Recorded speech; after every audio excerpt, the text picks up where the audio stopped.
السلام عليكم ورحمة الله وبركاته. هنعمل مع بعض النهاردة سمك. السمك ده احنا بنسميه عندنا سمك مكرونة او بعين واسعة. نضفناه بقى ونقعناه في محلول النقع، وبعد كده بقى هنتبله بملح وفلفل وكمون وكزبرة ناشفة وبابريكا وخلطة سمك.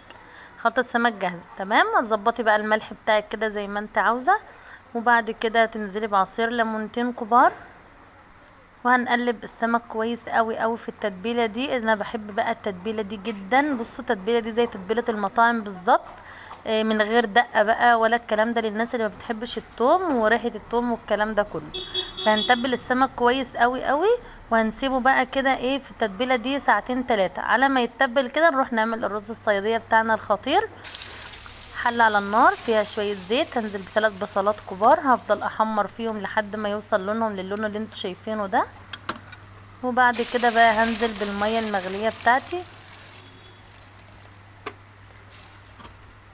تاخد غلوتين كده، وبعد كده تنزلي بقى بالتوابل، ملح وفلفل وبابريكا، لا ملح وفلفل وكمون وسبع بهارات وكزبرة ناشفة. تمام. هنا بقى حطينا معلقة كبيرة من الصويا صوص ومعلقة كبيرة دبس رمان. هنقلبهم كويس قوي مع بعض ونسيبهم لحد ما يغلوا. وبعد كده هنزل بقرن فلفل احمر وقرن فلفل اخضر. انا حطيتهم بصراحة حاميين، يدوا طعم كده للرز حلو قوي. مكعبين مرقة دجاج، وهسيب المية تغلي كده، وبعدين عندي الرز بتاعي مغسول ومتصفي كويس، هنزل بيه بقى على المية واظبط العقد بتاع المية بتاعي، واسيبه بقى لحد ما ينشف، وهدي عليه النار وتاخدي احلى رز صيادية. تمام. خلاص كده بقى السمك بتاعي كان خد تقريبا ساعتين في التتبيله.